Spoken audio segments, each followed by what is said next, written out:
Pendapat yang paling kuat pada makmum membaca Al-Fatihah atau tidak di belakang imam, yang disepakati oleh para ulama, yang saya sebutkan dulu yang disepakati ya. Yang disepakati adalah kalau sholatnya sir, tidak ngerasin suara, seperti misalnya duhur, asar, kemudian rakaat ketiga maghrib dan 2 rakaat terakhir isya, gitu kan? Ini namanya sholat sir, kecilin suara. Maka wajib makmum membaca Al-Fatihah. Wajib makmum membaca Al-Fatihah, gitu kan? Kecuali dalam keadaan ini khilaf ulama, bagaimana kalau dia baru membaca Ar-Rahmanir Rahim, Maliki Yaumiddin, imamnya Allahu Akbar ruku. Apa yang dia harus lakukan? Jumhur ulama mengatakan ikuti imam. Karena dia sudah berijtihad, dia sudah baca, gitu kan? Tapi tidak selesai, sama dengan orang masbuk, baru Allahu Akbar, imamnya kita baru baca 2 Al-Fatihah sudah ruku. Apa yang harus kita lakukan? Jumhur mengatakan ruku saja. Imam Syafi'i mengatakan tidak, harus dia baca. Nggak bisa. Dan dia boleh ketinggalan untuk mengejar Al-Fatihah sampai 3 gerakan. Kalau dalam madhab Syafi'iyah, gitu kan? 3 gerakan artinya ruku, sami Allahu hamidah, sampai sujud pertama. Nah itu dia boleh tetap menyelesaikan Al-Fatihahnya lalu dia mengejar imam. Karena pentingnya masalah Al-Fatihah ini.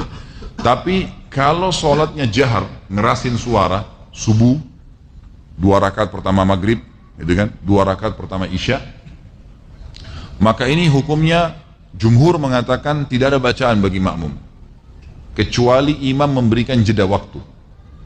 Beranjak daripada hadis yang sahih bahwasanya Nabi SAW pernah mengatakan waladdallin amin, lalu tiba-tiba sahabat di belakang berlumba-lumba baca Al-Fatihah.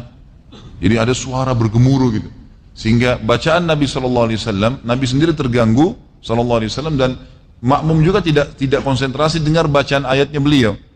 Beliau begitu salam lalu beliau mengatakan mali unazi', kenapa tadi saya diganggu dengan bacaan kalian? Kata perawi hadisnya kalau saya tidak salah Abdullah bin Umar radhiyallahu anhu berkata, mulai semenjak itu saya tidak pernah lagi membaca Al-Fatihah di belakang Nabi SAW kalau sholatnya jahar, kalau sholatnya ngerasin suara gitu. Ulama-ulama seperti Imam Syafi'i rahimahullah melihat bahwasanya orang yang membaca Al-Fatihah baik sholatnya jahar, kerasin suara atau sir, itu wajib. Beranjak daripada hadis Nabi SAW yang berbunyi tidak ada sholat bagi orang yang tidak membaca Al-Fatihah. Maka beliau tidak membedakan antara sholat berjamaah atau sholat sendiri. Ya, kalau sholat sendiri mutlak harus baca ya, tidak boleh sama sekali tinggalkan Al-Fatihah, batal sholatnya kalau tinggalkan Al-Fatihah. Kalau sholat berjamaah sebagaimana saya sebutkan tadi, khilaf diantara ulama itu. Imam Syafi'i semuanya, mau sholatnya jahar atau sir, semuanya harus membaca Al-Fatihah. Allahu alam, kalau kita simpulkan, kalau saya simpulkan dari pendapat-pendapat ulama ini, saya melihat kalau seandainya imamnya membaca Al-Fatihah dengan suara keras, jelas, ya, kita dengar ya, kita dengar. Seperti sekarang ada mic. Lain kalau mati lampu gelap, tidak kedengaran suara atau kita terlalu jauh dari imam, itu lain. Walaupun sholat jahar tetap wajib baca Al-Fatihah tuh, karena kita tidak dengar. Karena memang Allah berfirman, umumnya ulama berpegang pada ayat ini, a'udzubillahi minasyaitonirrajim, fa idza quri'al qur'anu fastami'u lahu wa ansitu. Kalau Al-Quran dibacakan, dengarkan baik-baik dan ya telitilah, jelihlah. Berarti kasusnya adalah kalau dengar. Kalau dengar kita nggak boleh berkata yang lain, gitu kan?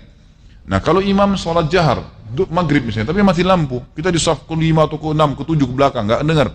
Atau sholat di belakang, perempuan nggak dengar sama sekali. Mereka tetap baca Al-Fatihah, selama tidak dengar.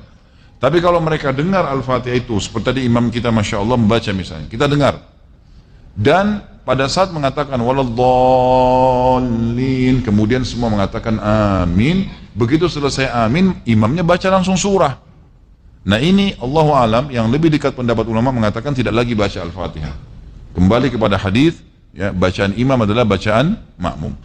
Itu sudah ada hadis yang menjelaskan masalah itu.